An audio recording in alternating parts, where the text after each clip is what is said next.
Okay, why don't we go ahead and get started? Good morning, everyone. I'm Professor Benjamin Hopkins. I'm the director of the Sigur Center for Asian Studies, and it's my privilege to welcome you to today's event, a roundtable on Taiwan's new economic prospects with the U.S. and beyond. This is part of our ongoing series organized around issues with Taiwan, and it's our great pleasure today to host a fantastic lineup of speakers, including an expert panel with Rupert, Hammond, James, and Kurt Tong, moderated by our very own Deepa Alapali. But perhaps the star of the show, or not perhaps, definitely the star of the show that we're very fortunate to have with us today is the TechRow ambassador, Taiwan's representative to the United States at the Taipei Economic and Cultural Representatives Office. As we usually do with these online forums, there will be plenty of opportunity for discussion and chat and Q&A. Please put your Q&A in the side panel. There is a pop-up Q&A panel. If you want to address a particular panelist, please identify that. And also keep your questions short, concise, to the point, and please identify yourself for the benefit of the speakers and the panelists. We're in for a real treat, both with the ambassador's remarks to begin with, and then with our follow-on panel. And I'm particularly looking forward to a discussion around these issues today. The last thing I should remind everyone is that this is a recorded event, which will later be made available through our YouTube channel on Sigur Center. So with that, it's my great privilege to introduce Her Excellency Bi-khim Hsiao, Taiwan's representative to the United States. Ambassador Hsiao. Well, thank you, and good morning, everyone. It's a pleasure to join you this morning, and I want to thank you for inviting me to talk about the prospects of the Taiwan-U.S. economic relationship. This is very much a topic of interest in our bilateral relationship, and it has become a priority of mine since arrival here in Washington, D.C. In late July. So let me start by laying out some of the facts of our economic partnership between Taiwan and the United States. The first half of this year, despite the pandemic, Taiwan became the 9th largest trading partner of the United States, an astonishing feat considering our population and size. We are also the 7th largest destination for U.S. agricultural exports and second on a per capita basis, just behind Canada. Taiwanese companies are investing significantly across the United States in sectors ranging from technology, steel, and petrochemicals. A few months ago, one of our most important companies, Tsmc, announced a $12 billion investment, bringing cutting-edge semiconductor manufacturing to Arizona. The inverse is also true. The U.S. is Taiwan's 2nd largest trading partner and an important source of high-tech investments. Just last week, a few days ago, Microsoft announced its largest ever investment into Taiwan, which will create an ecosystem for 5G, AI, and other emerging technologies. This follows recent investments by Google, Micron, and many other high-tech firms in Taiwan. Taiwan and U.S. companies are also strategic and complementary partners in a number of growing areas, ranging from the production of smartphones to electric cars.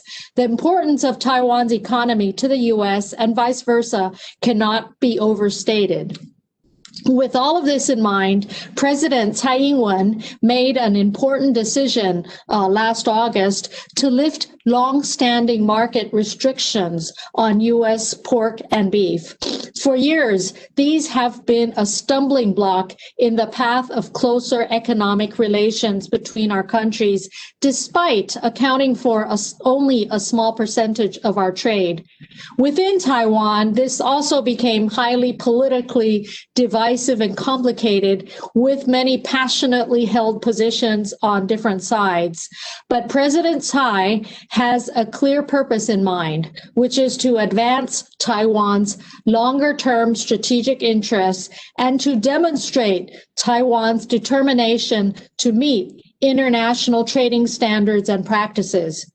Since her announcement, we've seen positive responses from senior members of the administration, as well as members of Congress and the business communities in both countries. There is a strong consensus here that the U.S. should explore more opportunities to work with Taiwan, and we're pleased that the State Department has announced the establishment of a new economic dialogue. Both sides have signed a new MOU for infrastructure financing, and we are engaging closely on new developments in the digital economy, medicine, and other supply chains. All of this reflects the wide array of interests we share across the economic spectrum, both bilaterally, but also around the world.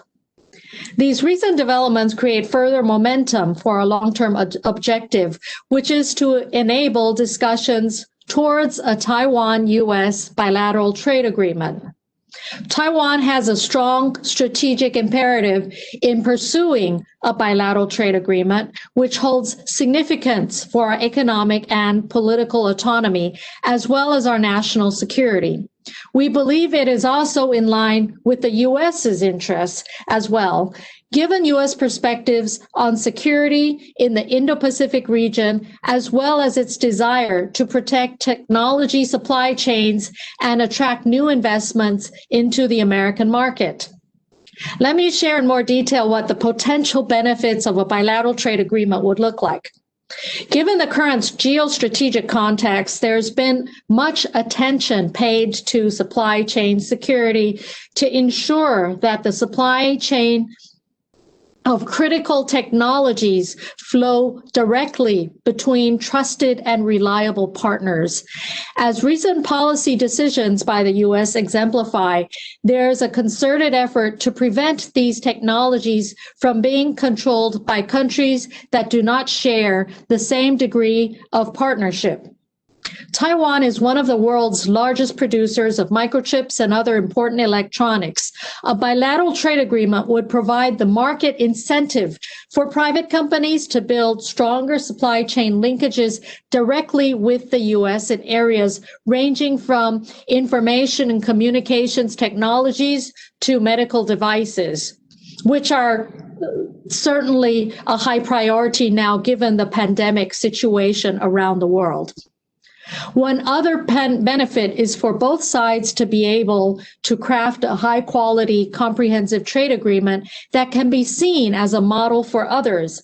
As advanced economies, Taiwan and the U.S. would be able to draft an agreement that fully encompasses our interests in protecting workers' rights, the environment, intellectual property, and other priorities. The U.S. would be able to use this or such an agreement as a framework for other trade discussions to be based on fairness and reciprocity.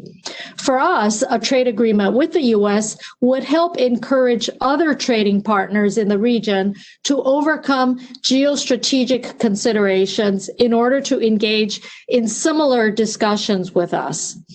Perhaps even more importantly would be the implications of a trade agreement for Taiwan's own security, as well as the peace and stability of the Indo-Pacific region. Over the past years, our high degree of dependence on the Chinese market has highlighted the dangers of being over-leveraged on any one single market, particularly given the unique security considerations we have. Current trends in economics and trade have prompted many international companies to once again look at other market opportunities and will believe that a Taiwan-U.S. trade agreement would further encourage greater market diversification and potential investments also back in our own markets. Here in the U.S., with only a few days left before your elections, I think it is always worth pointing out that support for greater economic engagements with Taiwan has always been a bipartisan project. I am deeply grateful for the 161 members of the House of Representatives and 50 members of the Senate that have issued joint letters in support of a trade agreement with Taiwan, both on a bipartisan basis. And as a fellow democracy, we are always ready to work with whichever party that ends up in government. And we look forward to making progress on the issues that we've touched on today and in the months and years ahead. I want to thank you again for involving me in this important discussion, and I look forward to productive discussions and the sharing of analyses in the upcoming event. Thank you. Thank you, Ambassador Hsiao. That was a fantastic introduction to get us off to a rollicking start this morning. I now turn it over to Deepa Olapalli, my colleague, who's going to moderate the panel and our ensuing discussion. Deepa. Thank you, Ben, and Ambassador Hsiao. Thank you for those wonderfully stimulating and thought-provoking remarks. You've set a terrific stage for today's panel discussion, which will now follow your comments. I have to tell you that I follow you on Twitter, and you are a very dynamic presence there. I always look forward to your tweets. I always learn something. And plus, you're often very entertaining with witty and pithy comments about tough diplomatic issues. That's not easy to do on Twitter. I hope that we'll be able to have you back at the Sigur Center soon, and hopefully next time in person. So thank you again very much. As we just heard from the ambassador, Taiwan clearly punches above its weight in many ways, but particularly in economics. It has been, as we know, a model, a role model during this unprecedented pandemic in numerous ways, whether it's public health, democratic governance during this pandemic and handling it, and of course, economically. And there is a huge amount of potential for Taiwan and US, as we just, as the ambassador just laid out. And now, let me just say that at the beginning of this pandemic, we heard a lot about flattening the curve. Everyone was talking about that. As it turned out, most countries did flatten the curve, but the wrong one. They flattened the economic curve and not the health pandemic COVID numbers. Guess what? Taiwan got it right. It's one of the only countries which managed to flatten the COVID curve, but keep the economy growing. And I think that's no small feat. It's nothing short of a miracle. So I just want to say that congratulations on doing that.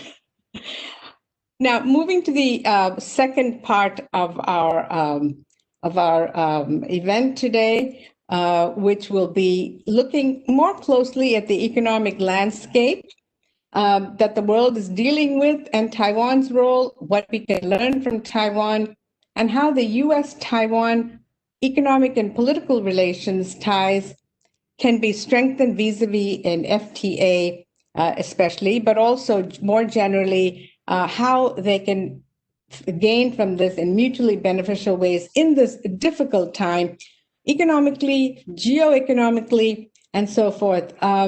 Of course, I'm not unaware that there's an election looming in just exactly 1 week, but I think that's uppermost in a lot of people's minds. But the second thing that's uppermost is economics. So I think we're in for a very a good discussion on this. I'm delighted that we have two individuals here who are unsurpassed in their expertise in this regard, Rupert Hammond Chambers and Kurt Tong. What I'm going to do is give brief introductions to these two gentlemen, and then they will each speak for about 15 minutes, followed by Q&A. Speaking of Q&A, please keep the questions coming. You can keep them coming. Unlike one of the benefits of having a virtual event is that you can actually ask questions as we go along. You don't have to wait till the end of the event. Make sure to give your name and affiliation, please. Otherwise, it's difficult for us to place you in the questions. So now to our esteemed speakers. Let me begin with Rupert, who is an old friend of ours at the Sigur Center, and so delighted to have you back, Rupert. He is, of course, the president of the US-Taiwan Business Council. He's also a managing director for Taiwan at Bauer Asia. He sits on a number of boards. And basically, let me just say that he is the go-to person on US-Taiwan economic relations writ large. He's going to talk about something that we hear much ink is spilled on this topic, the supply chain vulnerabilities that the ambassador also referred to, and Taiwan's role in global economic stability. Again, it keeps punching above its weight, is how I like to describe it. But we're all very, very interested to find out how the supply chain vulnerabilities work, because it's a complicated topic, and I'm sure he'll drill down into that. Following Rupert is Kurt Tong. Kurt is a new friend. We've never had the privilege of having you speak here, Kurt, but I hope you'll be back. He is a partner at the Asia Group, working on broad East Asia region. He's got 30 years experience as a career foreign service officer. He has been Consul General and Chief of Mission in Hong Kong and Macau, as well as Ambassador for Asia Pacific Economic Cooperation. And he was one of the original architects of the Trans-Pacific Partnership, as well as the US-Korea Free Trade Agreement. And he's going to be talking about the US-Taiwan Free Trade Agreement and the shifting economic and, I suspect, political relations. And let me just highlight an article he wrote in May 2020 on the titled, "Now is the Right Time for a Trade Agreement with Taiwan." So with that, let me hand it over to Rupert to take us forward. Thank you all, and thanks to everyone for joining us. We've got people from all over the world here, and a lot of reporters. So go ahead, Rupert. Deepa, thank you so very much. It is, in fact, an honor always to come and speak to the Sigur Center. This is, of course, a first for me doing it virtually. Usually we are in your fabulous facilities in DC, but I want to thank Deepa and Ben and Helen for all your work and for the work that you do. When I have an opportunity to speak at the Sigur Center, I always like to take the opportunity to remind everybody who it was named after, Gaston Sigur, a revered public policy leader who was honored through the naming of this important institute, and his legacy lives large. When I started doing US-Taiwan relations in the mid-90s, I had the privilege of working for people like Jim Lilly and David Locks, who sat on the board and ran the US-Taiwan Business Council. And there are others in this community, and I know that Bi-khim was there because she and I were starting out basically at the same time, and had an opportunity to really learn from some very important people early on. So I appreciate that. It's also good to speak between Bi-khim and Kurt. Bi-khim is doing a fantastic job as ambassador here in the States for her country. And as Deepa noted, she's omnipresent in our public policy, and that belies all the work she's doing behind the scenes to advocate on behalf of a strong relationship between her country and ours. And to speak before Kurt, I've first met Kurt when he was at the State Department, and I want to testify to the fact that he was a reflexively strong supporter of US-Taiwan relations, a really good person to work with. I'm looking forward to hearing what Kurt has to say after I get a chance to speak for the next few minutes. As Deepa noted, I have an opportunity to talk about supply chain vulnerabilities and Taiwan's role in global economic stability. I want to testify today that Taiwan's role in both the supply chain and its critical role in the global economy have never been more important. And it undertakes that role in partnership with my country, the United States, in providing a series of playing a series of important roles in the global technology supply chain, and through those roles, providing the global economy with an important set of products and services that ensure economic competitiveness and technological prowess for many of the world's leading economies. Just a little bit of history. In the 80s, 90s, and 2000s, Taiwan's role in the global supply chain expanded and evolved. When I was a child, Taiwan perhaps was better known for producing less expensive goods, toys. However, during that period, it develops and deploys a new form of manufacturing, original equipment manufacturing and original design manufacturing. In essence, contract manufacturing for other companies to provide quality goods at highly competitive prices with near annual improvements in performance. And of course, we see that all the way through to today. And, the latest iPhones were just released in the past several weeks, and they're just being shipped now.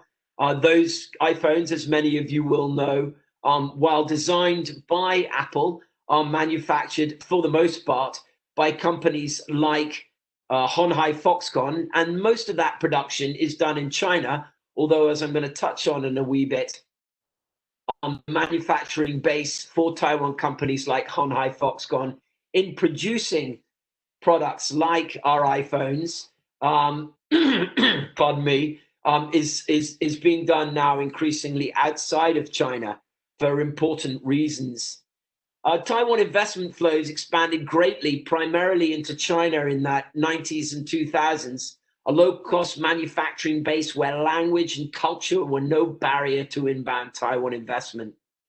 The foundation for Taiwan's successful push into China was laid in the 90s, but ironically, it was during the DPP's rule under the Chen Shui-bian era that the island established itself as China's most important foreign direct investor. I say ironically because China and the US had some challenges with Mr. Chen's administration over some of the more disruptive statements and policies he pursued that led some to believe that he was pursuing pro-independence actions. But nevertheless, from an economic standpoint, the ties between Taiwan and China were expanding dramatically and binding the two together economically. Laptops, iPhones, and other products were produced by massive systems integrators, as I just noted, Honhai Foxconn, Pegatron, Quanta, and other OEM and ODM producers. Their partners in this global play were the world's leading brands, Apple, Hewlett-Packard, and in the semiconductor space, Taiwan's crown jewel, pardon me, Taiwan Semiconductor, United Microelectronics, to name the largest of the two, were partnering with chip design companies to increasingly produce the world's chips. Taiwan had birthed the crown jewel of its economic miracle, the fabless industry. And at the core of that was a visionary, Morris Chang. Morris Chang, a China-born immigrant into the United States, a great success story for an immigrant here, works for Texas Instruments, and then Morris moves to Taiwan, and he, in partnership with ITRI, the Industrial Technology Research Institute, and the Ministry of Economic Affairs, MOEA, they create Taiwan Semiconductor Manufacturing Company, TSMC. Many of you will have heard about this company. Some may not, though. What I like to describe is the world's most important technology company that most people in the world have never heard of. But it's critical now, in this day and age, to the health and well-being of the global economy. And TSMC, as an example of Taiwan's crown jewel, the chip industry, is reflective of the importance, the indispensable importance of Taiwan now in the supply chain. And that is both the strength, but given Taiwan's precarious political and security situation, it's also a vulnerability. As time progresses, the semiconductor industry grows into the most important subsector of the has grown into the most important subsector of the technology industry. It's indispensable. And when we think about technology, I would counsel you all not just to think about our telephones or our laptops, my telephone sitting here, my laptop that I'm talking with you today over, but also the cars that you drive, and a whole range of other products that now do not function without a chip in it. It's not just the consumer side as well, but the security that our countries,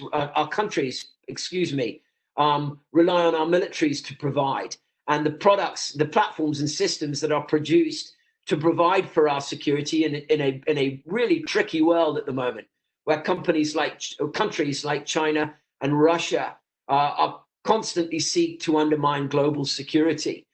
Those platforms and systems rely on the top chips produced by our partners to ensure that we can provide for our own security. Excuse me.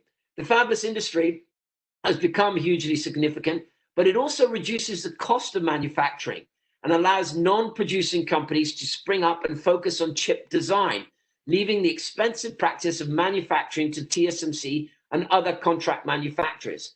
This point is illustrative of the dynamism in the semiconductor industry, where companies that want to design chips for an increasing array of products don't have to undertake the onerous burden of borrowing and then deploying $10 to $15 billion in this day and age to construct a chip manufacturing facility to produce the chip that they have just designed.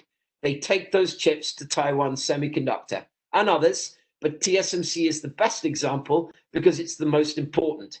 It has the most important process technology. It spends the most on R&D. That is R&D coming from a private company, not necessarily a burden on the state. I'm not saying that the state doesn't play a role in research and development. It does and should, but it is also important when leading companies undertake significant investment in their own R&D as well. It is a collaborative effort between company and government.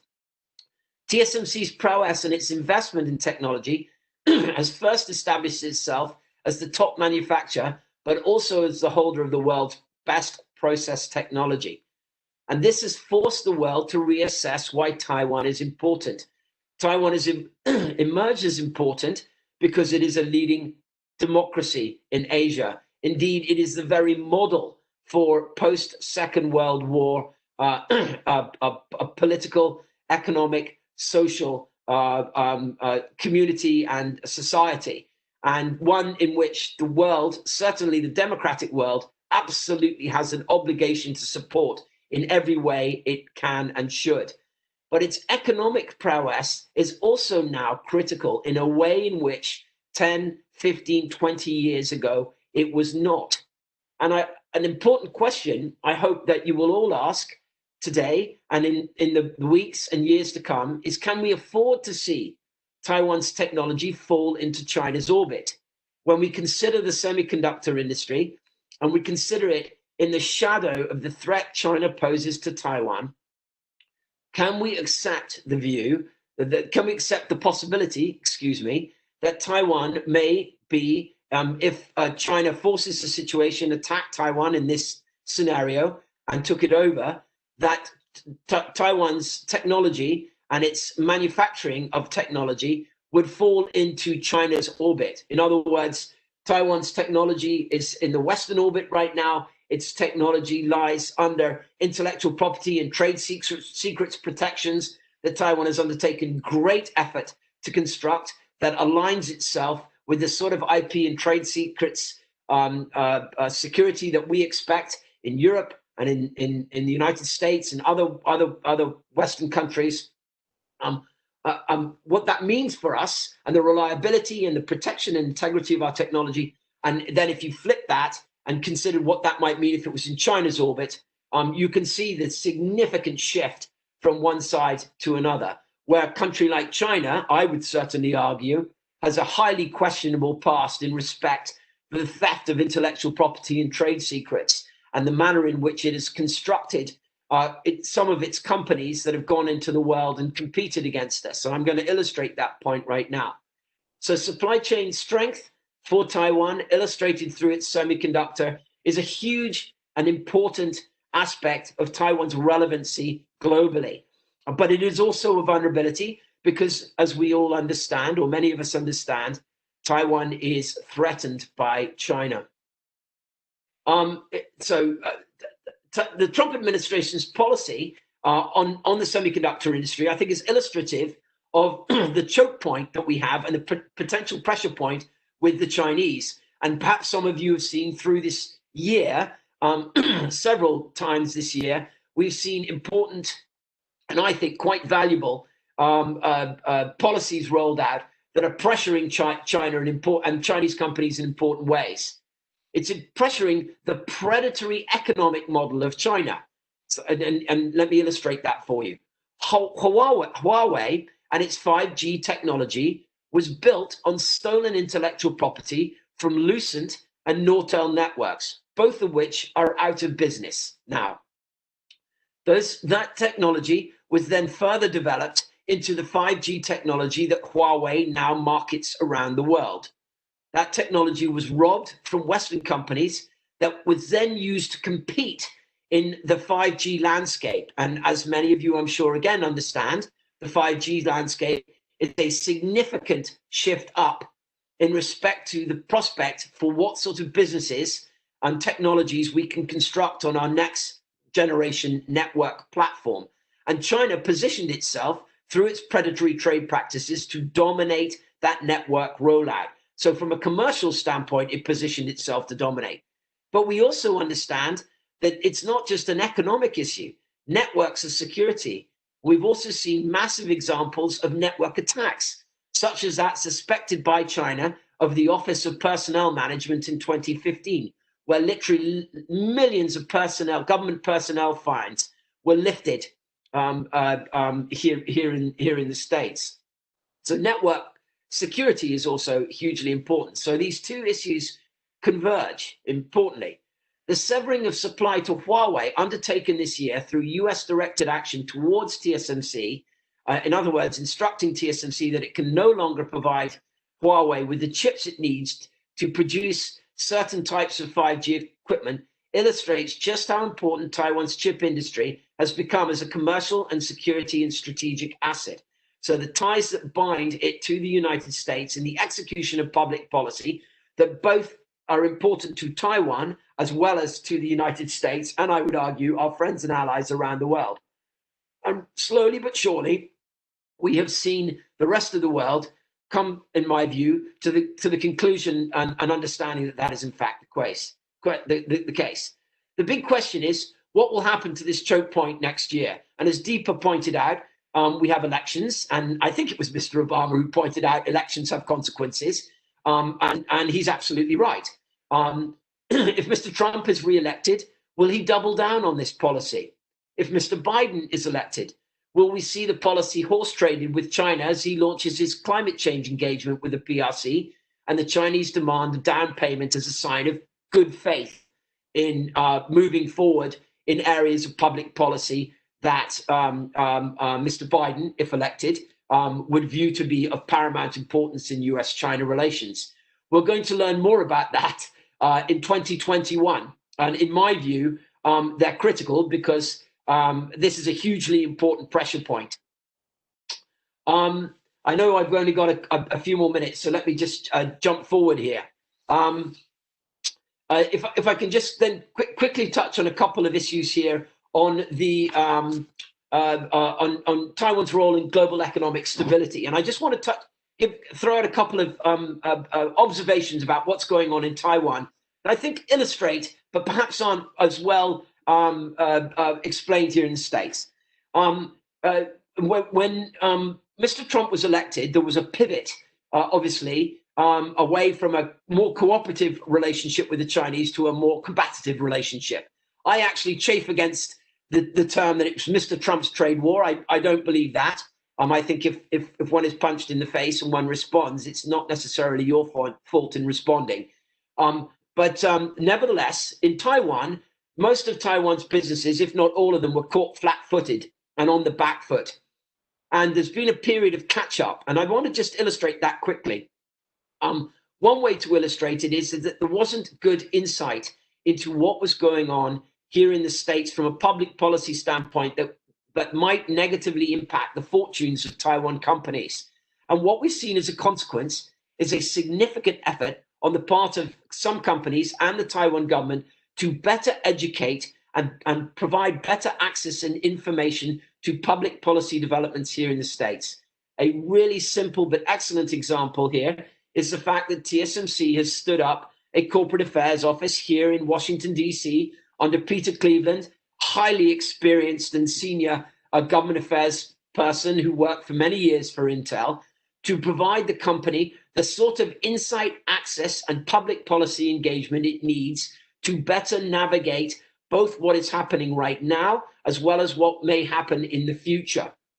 And we've seen important developments here domestically in the States, not necessarily only as an example of the fact that that government affairs office has been stood up, but when we consider that TSMC announced that a potential investment in Arizona of a 5 nanometer investment, we can see the importance of a government relations office here in navigating that kind of commitment, and what we hope in the years to come will be an expansion of it. And just quickly, and I know Deepa, I've got to wrap up. I want to point to what MOEA has been doing as a function of the shifting in the supply chain. It both exacerbates the vulnerability of Taiwan's precarious political position, but I think it also magnifies the importance of Taiwan. MOEA, the Ministry of Economic Affairs policy to attract Taiwan investment back to Taiwan, has been a massive success. We're talking about over 39 billion US of committed capital, reshoring of capital back into Taiwan, mostly, I will admit, from Taiwan companies that would have looked to deploy that capital in China. Most of it is now coming back to Taiwan or going to Southeast or South Asia. This is a good development. We want a better spread of the supply chain to mitigate risk over having the supply chain unreasonably tilting towards one market, and that market, of course, is China. So that's an important consideration. But it does, of course, magnify the importance of our relationship with China. I'm going to stop here, Deepa. I think I overextended myself a little bit in some of the other things I want to say, but perhaps we can pick those up in Q&A. Thank you for your time. Thank you so much, Rupert. And thank you for making that arcane supply chain discussion so easily accessible and wonderfully eloquent. I now turn to Ambassador Kurt Tong, who's going to focus much more on the US-Taiwan relations, which, as Rupert just laid out, is such a critical factor given Taiwan's role in some of the critical niche industries that we want to protect. Ambassador Tong. Thank you, and good morning, everybody. And it's a real pleasure to share the stage with Rupert and an honor to be in the same forum as Representative Hsiao. And Deepa, thank you to you and everyone at GW for putting this together. So I think it's an important topic, and it's a good time to be speaking more carefully and in depth about US-Taiwan economic relations, because as Rupert has laid out, it is a very, very important economic relationship for the United States. My perspective is primarily going to be a US one, and perspective of a former government official who has thought about economic policy and the US presence in the Asia Pacific for some years. And Deepa, you were kind enough to point out that I put out an article in May calling specifically for getting serious and getting to work on a US-Taiwan bilateral trade agreement. Not necessarily a free trade agreement, because that word seems to create more problems than it's worth these days, but a comprehensive, cross-sectoral, far-reaching trade agreement. And in that, I said that I thought that this idea is glaringly useful. It's been staring us in the face for some years now as a policy which would be clearly of economic benefit to the United States, of economic benefit to Taiwan, and the complexities of Taiwan's unique political status, I think, has been a major factor holding people back. But I think it's time to revisit that and get serious about something that is in our national interest, as well as likely to be of intense benefit to Taiwan, both economically and in security terms, as Representative Hsiao laid out. I noted her use of the term long-term to describe the initiative, and I hope that was referring to the idea that Taiwan's been thinking about it for a long time, as opposed to thinking that it should be a long-term project going forward, because I actually think we should just get down to it. And it's time to study the project and start the negotiations and conclude an agreement. So I think that such an agreement makes sense for a number of reasons. Primarily, and this is the point that I really want to stress today, it makes sense as a matter of trade policy and a matter of economic policy. Taiwan, as Rupert has mentioned, has become an increasingly important nexus for relatively strategic trade items and supply chains, particularly semiconductors, but other items as well. And it's a real center of value added in high technology sectors, as well as an important source of capital and trade generally in the Western Pacific. And from that perspective, it makes a lot of sense for the United States to have an intense and deep economic relationship with such a vibrant locale. To date, however, there's been less trade expansion, less investment expansion, and less joint technological development than there could be. And one of the reasons, I think, is the absence of a framework promoting that, specifically a government-to-government framework promoting that kind of activity. I pointed to the fact that U.S. investment in Taiwan is 1/7 that in the mainland of China, and I think that number is too low. And I think that Taiwan investment in the United States, as has been mentioned, could certainly be increased. And all of this together would create more productivity growth in both economies. The golden source of economic growth, there's, as everyone who's gone through basic economic classes learned, you can increase the number of people working, you can throw more money at it, or you can increase the efficiency and the technology involved. And it's that last point where the contribution to the U.S. economy of a closer economic relationship with Taiwan, I think, would be significant, particularly given the direction that the Taiwan economy is going. A second reason, and important for a bilateral trade agreement, is the geoeconomics of the region. The United States has lost a step in the last several years by withdrawing from the Trans-Pacific Partnership, by not pursuing a wide range of activities in Southeast Asia at the government level. And also, the coronavirus situation is going to set us back even further in terms of momentum in strengthening the U.S. economic presence in the fastest growing region in the world. It almost goes without saying, but it's important to repeat, I guess, that tying the U.S. economy ever more tightly to the fast growing regions of the world will make the U.S. stronger and more competitive over the long run, and that's critically important. The Taiwan trade agreement opportunity is staring us in the face as an important measure a doable measure that would help restore momentum to the United States trade policy and investment policy activity in the Western Pacific, and once again allow the United States to take the initiative in various measures by creating a sense of presence in the region in a doable fashion, and one which would have impact in economic diplomacy and the laydown of the region in terms of its geoeconomics. So that's another good reason to do it.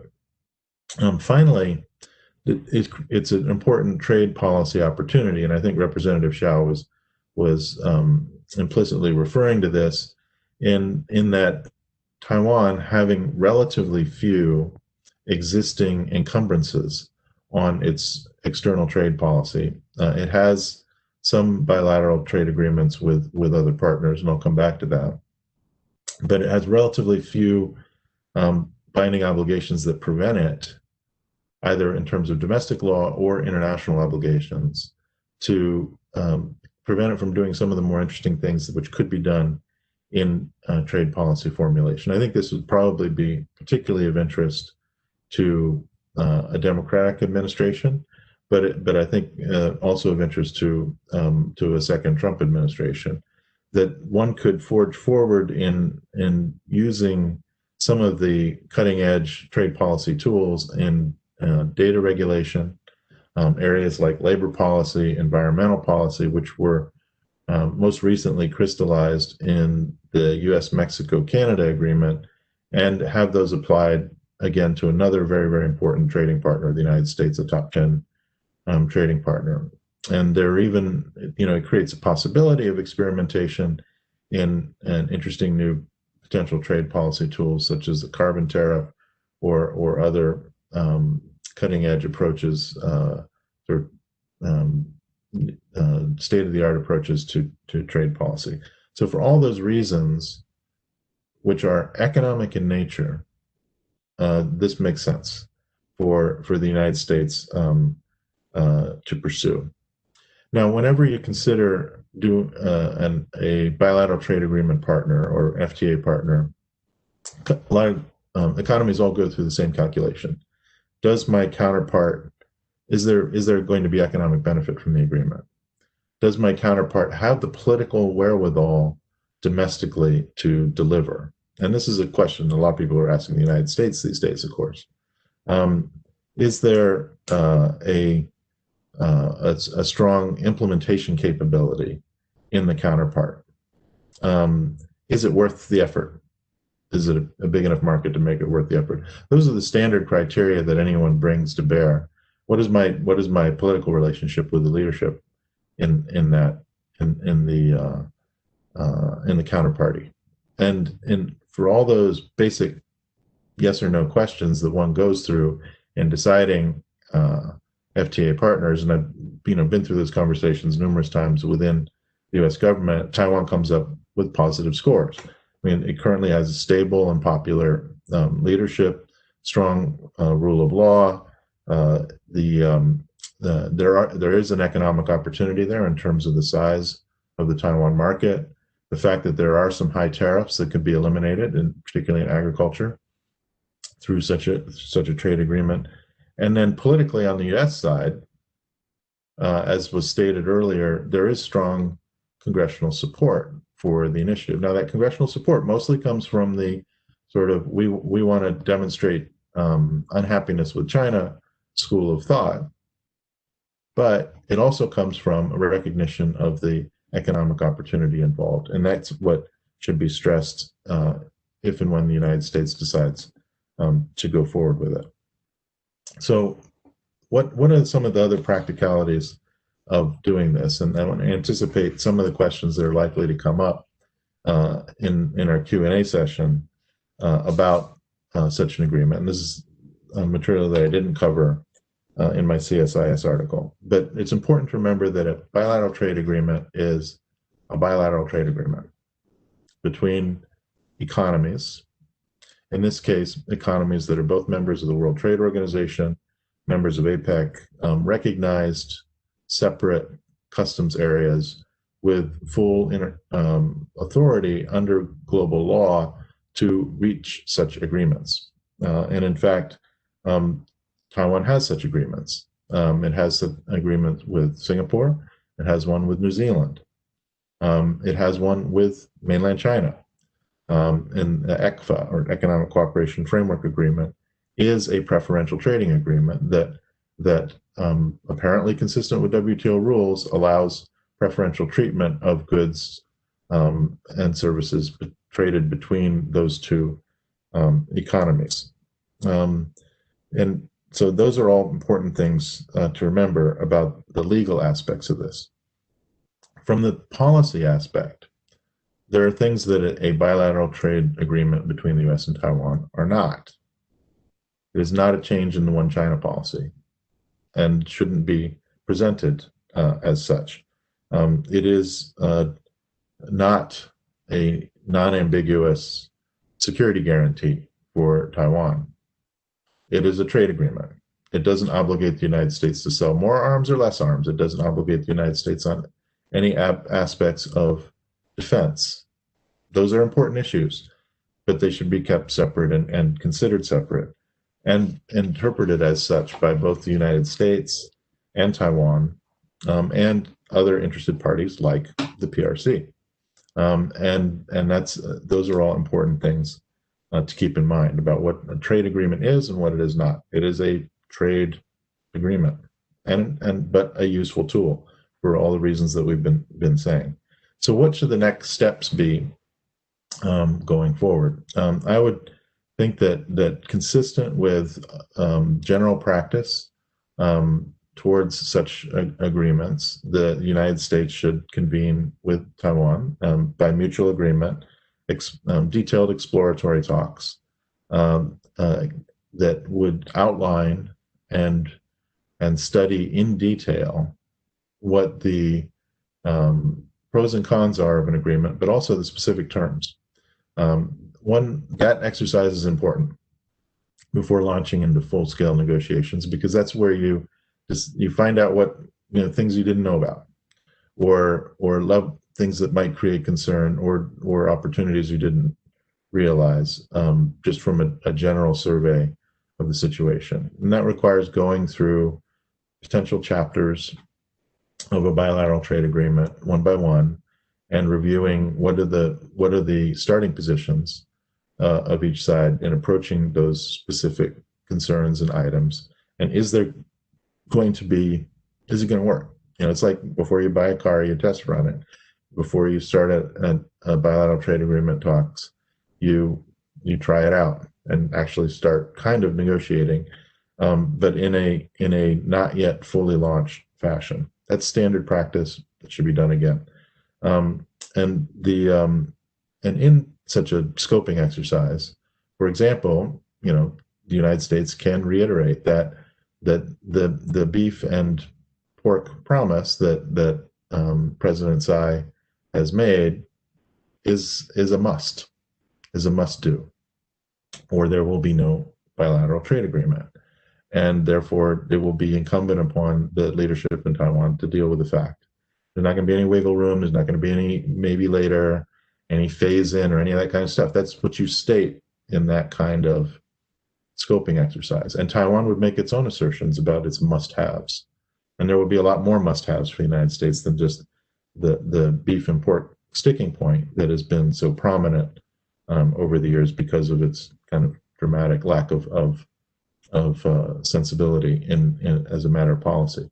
But other non-tariff barriers and technical barriers to trade, you go through all that in advance. The other thing that needs to be done is more congressional preparatory work. So it's great that 100 and however many members of Congress and 50 senators said they want a trade agreement. They haven't actually had the conversation yet about, well, this is what a trade agreement will mean for your district or your state, and that needs to be done. And so each of those members of Congress need to have their staff go through and understand what a trade agreement looks like and whether they're going to support it or not. And you start to count the votes and see if you got it. And if you're close, then you can probably swing it. But that needs to be done in advance, and there's a formal process of pre-negotiation before launching a trade agreement that is required under U.S. law and that's important to do.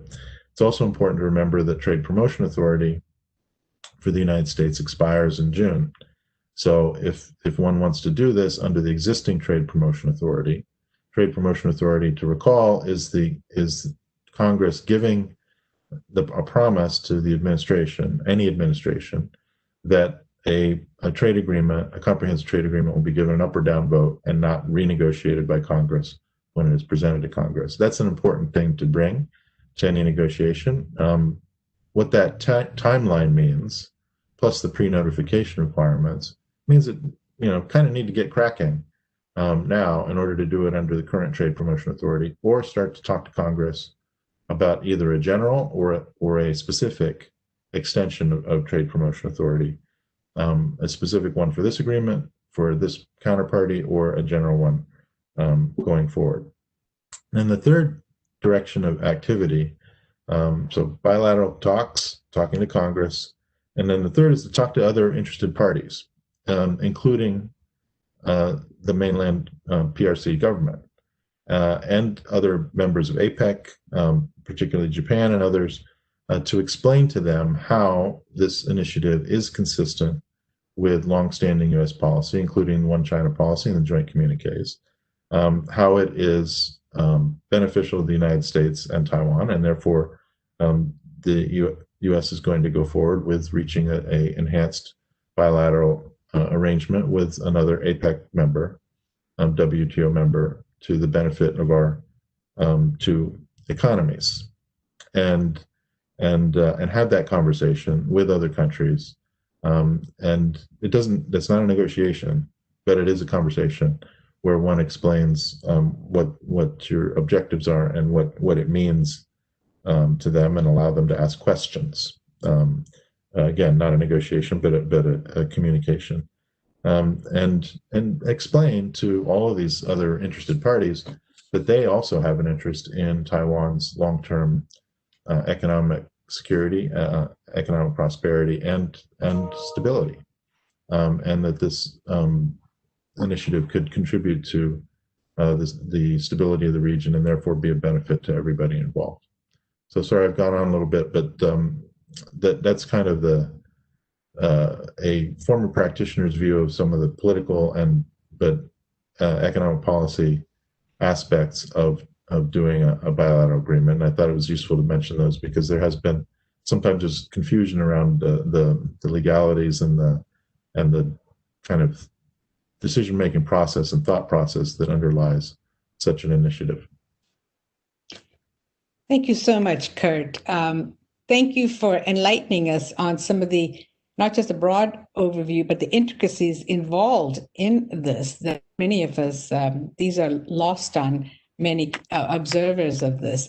Well, we've had two terrific presentations, and I think, thank you all for waiting patiently, but I'll ask you to wait for 2 more minutes while I actually have a question for each of the panelists.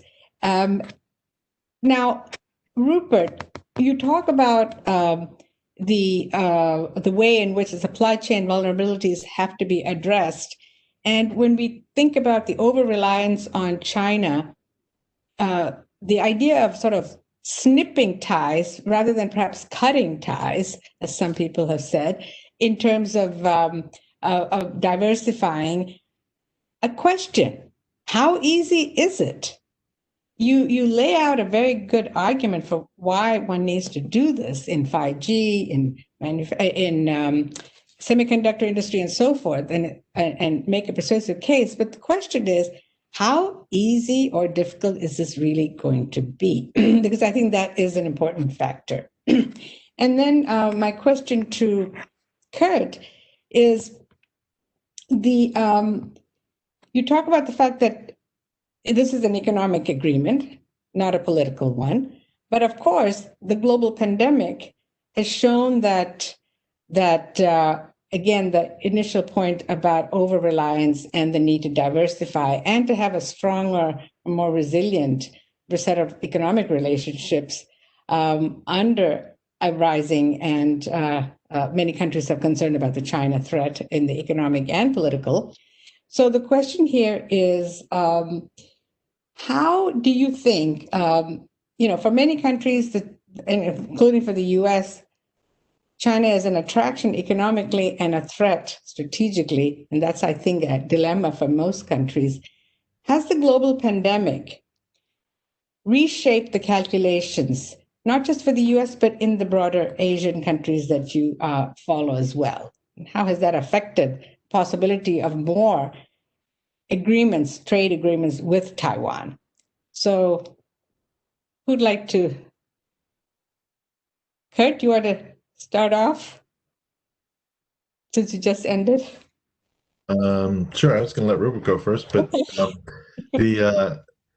I think the pandemic has done a couple of things. One is it has reinforced for people the importance of supply chains, which Rupert gave an excellent laydown regarding some of the concerns in that area. It has reinforced the idea that we're all kind of on the same planet biologically. And I hope also reinforced the idea that we're all on the same planet economically, and that greater openness and economic integration is of benefit to all concerned, including bilaterally between the U.S. And Taiwan, but more broadly, regionally. The goal for the United States should continue to be the creation of an open, free, transparent, and fair economic system in the Pacific and the Indo-Pacific and Asia, and that just makes sense, and that's what we should do. Now, China, of course, is a reluctant opener, and there's a lot, and in addition to posing a strategic concern to the United States in a geopolitical sense, it also creates concern for the United States in an economic policy sense, given its slowdown, particularly its slowdown in internal economic reform, and its continued barriers to entry and unfair trading practices, and its reliance upon state capital, which all create enormous challenges in working with China as an economy. But that doesn't, of course, mean that we should all ignore China or not try to work with it to improve how it impacts the rest of the global economy. And so, for example, in this sense, simultaneously with pursuing a strong relationship with Taiwan economically, the United States should continue its efforts with China, and in fact redouble those efforts.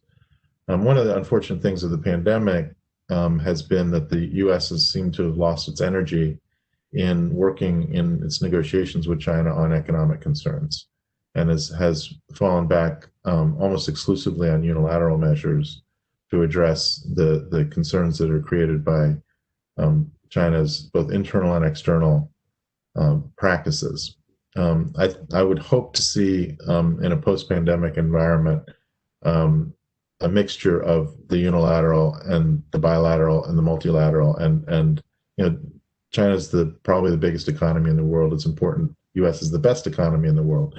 It's important for those two to really engage intensively through multiple channels at the same time as pursuing their interests with other economies. Thank you. And Kurt, thank you for Kurt. And now Rupert, a quick. Yes, Deepa, how easy is it to shift the supply chain? Well, it's certainly not easy. I'd suggest that where you start with is, of course, really significant pressure, policy pressure, which we have seen over the past 3 years. Whether we could illustrate that through the tariff policies of the Trump administration or the policies towards Chinese access to semiconductor chips. Those would be two examples. They aren't just directed at specifically at the companies impacted, but there is a broader understanding that things have shifted and changed, and that companies need to take that into consideration when they consider investment flows. In the supply chain, it's going to take time, but it is happening. We can see that in the capital flows and investment flows that the banks monitor, and that the central banks monitor and governments monitor. And over time, what I would certainly argue we're going to increasingly and more clearly see deeper is two supply chains. We're going to see a red supply chain, and we're going to see a non-red supply chain. Taiwan will do its best to serve both. And it's not going to tear up concrete in China. It's just spent the last 30 decades laying a fairly comprehensive platform for manufacturing there. But it's not going to, you're not going to see a continued level of capital flow into China that we've been used to seeing. New capital will go into other markets, while some capital will continue to flow in China to maintain that operation and to provide China and those countries and consumers willing to undertake the risk, whatever that looks like to them, to procure from China, and a second supply chain increasingly that will provide the rest of the world with goods, with the goods that it wants, where their appetite for risk in buying from China is such that they feel they need to potentially spend more or whatever margin there is there to procure from a non-Chinese supply chain. But it will take time. It's certainly not going to be easy, but we are seeing it take place. I think the trend is set. And I think while I do have some quite strong views on the different China policies that Mr. Biden or Mr. Trump would pursue, respectively, I think at some level there will be pressure from both administrations, I'll bet, to differing degrees. Thank you. Thank you. I already see some of the shifts happening, especially capital going into Vietnam and India, for example. So yes, thank you very much, gentlemen. Now I'm going to turn to the audience questions. We have several that have come in, and I'm going to start with, I guess, this unavoidable question on the US elections. And this one comes from Doug Palmer with Politico. And of course, the question is, it's directed to Ambassador Tong. His question is whether you think that, how likely do you think that a Biden administration would start a free trade agreement with Taiwan, given that the campaign has said they don't plan to negotiate any new trade deals until the domestic economy is in better shape? So in a sense, how much of a priority is this going to be for the Biden administration, and what are the prospects? So this is from Doug Palmer with Politico. Well, thanks. That's a great question, and it requires a crystal ball to answer. So it's difficult to really speculate. I do think that it is absolutely critical for the U.S. government, and particularly incoming Biden administration, to put top priority on domestic economic concerns and our COVID response and our economic recovery. I think that's just kind of blatant, glaringly obvious that those are the top priorities. And if the international trade policy concerns or other questions, probably take second place, right, in that circumstance. But I do think that naturally there is a inevitable. The world doesn't stop revolving while the United States is doing domestic policy, and a president needs to respond to both the opportunities and the challenges that are being presented in the international community. So I would hope that if there's a Biden administration, that it'll be able to turn to international economic concerns at an early date. That's going to be a decision for that administration. So I'm dodging your question, Doug, because I don't have a crystal ball, and I'm pretty sure actually that no one does, including either of the candidates. What I've laid out is I hope a compelling case for what the United States should do if it finds it possible to do so. Deepa, could I also just quickly comment on that? Yes, of course. Doug, I would also point out that a prospective Biden administration, of course, would have its own priorities with China. Mr. Biden has been extremely clear, as has those he's worked with on his campaign, that climate change will play a significant, if not the top role in US-China relations and US-China engagement. The Chinese, in my view, would almost certainly demand some sort of action of good faith in response to engaging on that front. And I think it's reasonable to ask or to consider what sort of horse trading might take place as a recalibration of US-China relations takes place as Mr. Biden's administration prioritize its priorities. And my own view is that two areas of high vulnerability in that, and areas in which the Chinese will put considerable pressure on the next administration, or in this instance, the Biden administration, will be Taiwan and tech policy.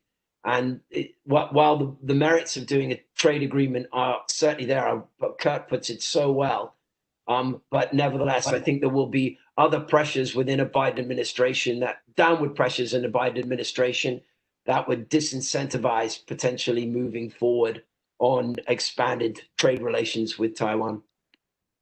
You know, if I could chime in, I'm going to take a different view on that, because I think that my reading of what candidate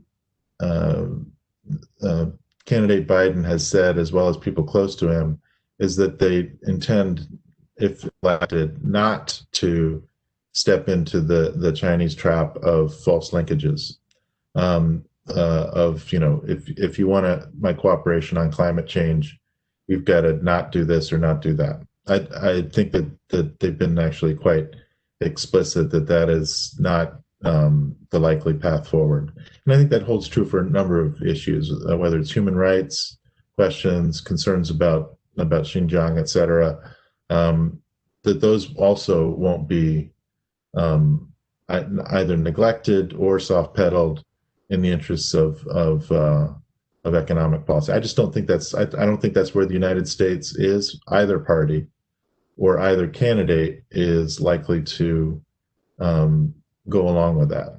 You know, I was distressed earlier in the Trump administration when the president was linking his willingness to raise concerns about Hong Kong, where I was serving, to trade talks. And that was something that I directly confronted as an issue. And I think that generally speaking, just both Democrats and Republicans have moved past that kind of false linkage. And climate change also gets presented as a cooperation issue, when in fact it's not a cooperation issue. Climate change is in fact a competition issue. Who is going to make which investments in a clean environment? So it's not really gosh, we got to get along because we all like trees type thing. It's actually a hard-nosed negotiation about how can we compel each other to not, for example, help developing countries invest in long-term investments in dirty coal power plants, et cetera. That's what climate change is actually about. All right, thank you. I should have set this up perhaps as a debate between the two of you, Kurt and Rupert. And I hope we have not. I hope, Kurt, you haven't knocked Rupert off. I see that he's disappeared for a second. Oh, hopefully he'll come back. Don't make my heart stop, Rupert. Okay. Now let me turn to the several questions that have come in. This one, I'm going to stick with another journalist, since I'm assuming they have deadlines they have to meet. This one is from Tina Chung from the Voice of America. And her question is to both of you, Rupert and Kurt. And she wants to know about your assessment on cross-strait relations in the coming months. And the motivation for her question is that the U.S. arms sales and defense beefing up of Taiwan, and the fact that the Chinese are reacting fairly strongly to that, including possible sanctions against U.S. companies. So her question is, what are the chances of some really serious conflict breaking out in the Taiwan Strait, and could it impact the stability and security of economic environment? I mean, that's sort of a obvious one. How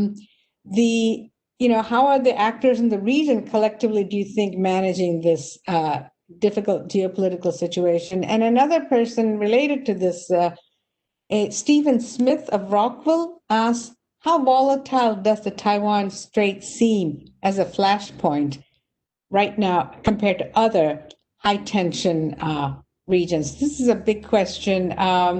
Rupert, are you there? Okay. Rupert is usually very, very quick with the technology. I'm afraid we might have lost him while we wait for him. Kurt, I'm afraid you're going to have to handle this on your own for a minute. Apologies. All right.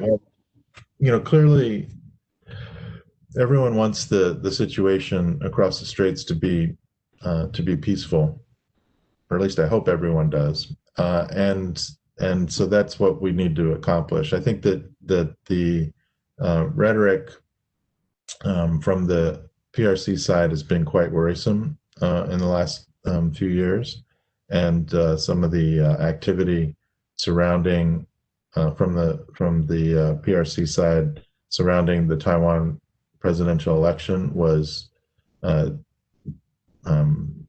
grossly inappropriate. Let's put it that way. And just a provocative and inflammatory approach to things.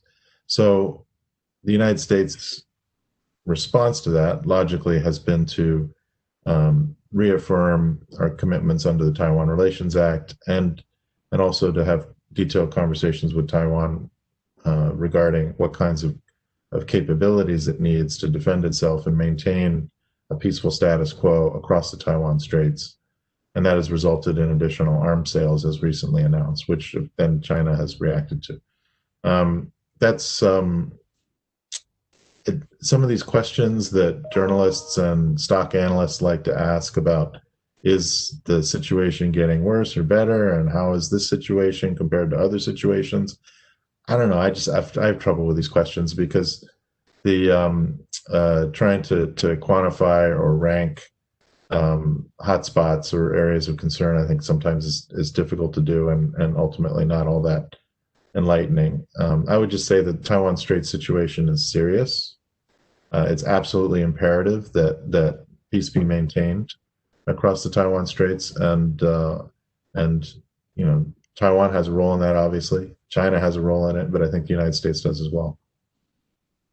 Okay, thank you, Rupert. We lost you for a second. You made my heart stop, but I'm so glad to see you back. Did you hear the question about cross-strait assessment, given the recent uptick in defense ties between U.S. and Taiwan, and what that might mean? Yeah, I think Kurt, not surprisingly, absolutely nails it.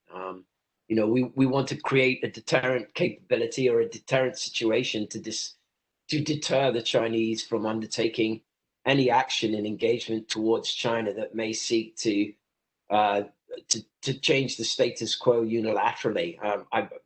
They already do in many ways, but obviously the uptick in military tensions is cause for concern.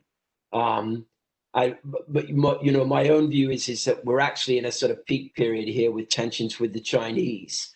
And this plays a little bit back to the discussion we were having in the last question. My own view is if Mr. Trump wins re-election, there'll be some pressure. He'll be focusing on economic renewal primarily. There'll be some pressure on him to improve relations with the Chinese, to push that forward. And to stick with my guns on the climate change issue, I think Mr. Biden will be pushing hard on that for domestic political constituency concerns, and that he will want to reduce tensions with the Chinese as well as they seek to engage on environmental matters. And in both instances, we're going to see some downtick in China tensions. Off the boil for sure, the waters will still be hot in both scenarios. I am not for a minute suggesting that we're going to see a return pre-2017. I do not believe that that's in the hearts and minds of policymakers on either side of the aisle. But I do think both administrations in either election outcome scenario will seek to at least calm things down a wee bit with the Chinese. And by extension, I think we may see some quietening in the Taiwan Strait as a consequence. But my hope is that it will not result in any absence of urgency on the part of either administration in continuing to beef up Taiwan's deterrent capabilities, as we've seen, in fact, over the last week and as recently as last night with the sale of the CDCMs. All right, thank you. And now I'm going to turn to some questions from students here.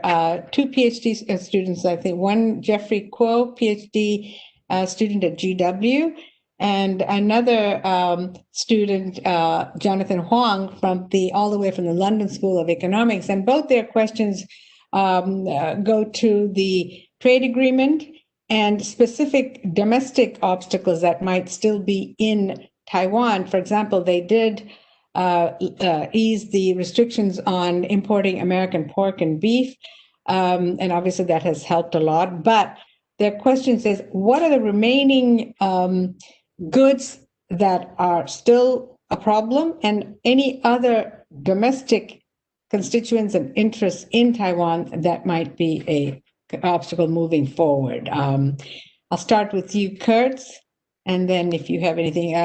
We just have a few minutes, so we'll keep this short and concise. Sure. Well, I think Rupert probably knows better than I do, actually, but my impression is that in addition to agriculture generally, and meat agriculture specifically, but agriculture generally, there are other sectors in the services area, as opposed to manufacturing, where Taiwan has been a bit protected from international competition, and either through sort of a lack of a compelling interest for foreign companies to invest there, or through regulatory constraints and impediments to services activity or to inward investment. And I think that that there may be some pushback from special interests in Taiwan on those fronts as well. But I'm curious in Rupert's thoughts if I'm missing some of the possible pushback. No, you're not, Kurt. Not surprisingly, you're right on the money. Yes, certainly. I mean, we're not out of the woods yet, frankly, on the agricultural and meat and pork side. There are efforts on the part of domestic constituencies and the opposition Kuomintang to see if they can turn around the decision that President Tsai has made. It would be most unfortunate if they were successful, but nevertheless, it does speak to the power of local politics in this regard. I think two sector areas that I would note that almost certainly trade negotiations would go at would be financial services, where there are still significant barriers to competition and an overly complex financial environment for foreign players in Taiwan. Certainly some companies like Citi have been successful at a retail level, but up and down the financial services ladder, there is significant room for reform and improved market access. The other area that I would cite by way of example is pharmaceuticals in the healthcare ecosystem. Taiwan has its own healthcare system, government run, and but there are significant market access issues, particularly for drugs and for R&D in that area. And bilateral trade agreement negotiations would have to make significant progress in providing improved market access for our healthcare companies, which invest enormous quantities of money in developing drugs and quite reasonably have a right to at least see some degree of return before the prices get flattened out. So those would be just two examples off the top of my head. Okay, thanks very much. Continuing on this, on the trade issue, I have a question here from Ian Murphy from the Global Taiwan Institute about a letter that was written by and sent by members of Congress to the U.S. Trade Representative on this bilateral trade agreement. And the question is, how important is this letter in either moving it forward or not? And so I don't know if you're if you're familiar with the contents of the letter or not, but clearly Congress is an important actor in all of this as well.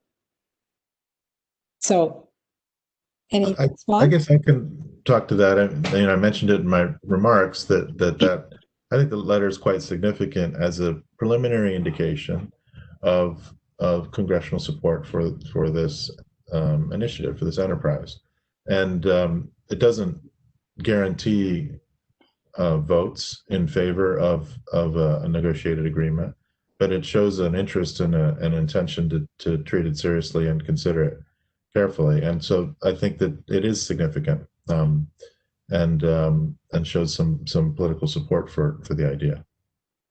Now, just to ask, follow up on that, Kurt, you talked about the fact that economic drivers are going to be the key thing for the congressional members, but also, on the other hand, you also mentioned that the current political situation is building huge momentum for it. Do you see that momentum continuing?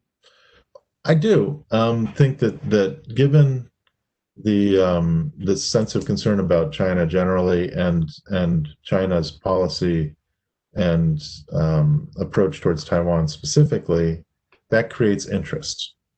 And I think that I'm not seeing that changing in the next few years. So that creates interest. But the point that I'm making is that then in order to deliver on an economic agreement, you need to reach an economic agreement, and that economic agreement has to be perceived as mutually beneficial. And then by voting members of a legislature has to be viewed as beneficial to the constituents of those legislators. And so therefore the substance is also very, very important. And then also the substance, the other point I was making is that the substance is the substance. It's not some imaginary substance that goes beyond the economic substance of an agreement. And so I just think that's really important to keep all of this in mind. So as I was saying, members of Congress will want to see and want to hear from their constituents, how does this impact them specifically? And they're not going to be swayed by a whole bunch of think tank arguments about geopolitics. At the end of the day, they're going to be calculating, how does this fit into my perceptions of U.S. interests at large and my constituents specifically. Yes, not surprisingly, when it comes to congressional members. All right, we just have a couple of minutes left, and I want to take up one last question from a former student of mine, Josh Pope, actually, at GW. And this question brings us back to kind of full circle in a way, and that is, if a trade deal were to go through, and you've already touched on this, perhaps you can hone in a bit more, but what are the likely reactions from China? What adverse reactions, or is it going to become, are they just going to have to accept it? What are your thoughts? Both of you, please. Rupert, you want to jump on this one first? Okay, I'd be happy to take a crack at it first. Well, first and foremost, I think it's important to make the point that they have no grounds to stand on. Taiwan is a member of the World Trade Organization and has every right to sign bilateral trade agreements with other economies around the world, as it has already with economies such as Singapore and New Zealand. So it would be entirely regular and normal for Taiwan to continue that process. So I want to get that straight out there. I think when we think about Chinese leverage, it is quite limited. We see these breathless headlines about penalties being directed towards U.S. defense companies, but as a practical matter, for arms sales, as a practical matter, China has near no leverage in respect to penalizing these companies because they have very little, if any, exposure to the mainland market. Some of them have a little, but nevertheless, Chinese interest in these matters also has to be taken into consideration. So if they have to undertake some course of action that would penalize, then they may suffer the law of unintended consequences, which is real. However, there is the ECFA that China has with Taiwan that would require a 6-month heads up if they were going to make any changes to it. That was signed by the Mara government about a decade ago. The Chinese could, make some change to ECFA or withdraw from ECFA. It would have impacts, particularly in rural and agricultural parts of Taiwan. That could be one step that they could take. But I think my overall point is that China's tools in their toolkit in respect to undertaking some punitive actions, in my opinion anyway, are pretty limited. Perhaps Kurt has some other thoughts on that. Kurt, 30-second. I think those are great points. I also think that the Chinese rhetorical reaction will be extraordinarily negative and lots of dramatic statements made, and that can be anticipated. But at the end of the day, as Rupert is saying, China commenting on an action by 2 WTO customs areas to reach a preferential trading agreement is nothing beyond that, a comment. And just as like the US commenting on Belt and Road initiatives that China is conducting around the world that are not consistent with Paris Club rules, all we can do is comment. So that's just kind of the way the world works, and I think that would be the way that it ends up. Thank you very much. I'm just going to end with one remark that 2016, the new southbound policy in terms of diversification and over-reliance on China, I think Taiwan was in the forefront of that. And I think in many ways, the pandemic has made the rest of the countries, many countries, realize that that's something that other countries have to do, as we've been discussing today. So I think there's something to learn from the fact that that Taiwan got out in the front in reducing that over-reliance on supply chains in China, as well as trying to diversify. So I want to thank you, gentlemen, for a superb presentations from both of you. You've really given us a lot to think about. And also want to tell the audience, thank you for staying through and asking great questions. We will have a recording of this up and running by next week, and I think everybody will get a link to that. And with that, I would like to end this and say, of course, go out and vote if you're in the United States. So we'll have 2 more events in November and December, and one of them will be on the election. So let's see which one of your predictions have come true or not. And many thanks, and look forward to seeing you guys back. Bye-bye.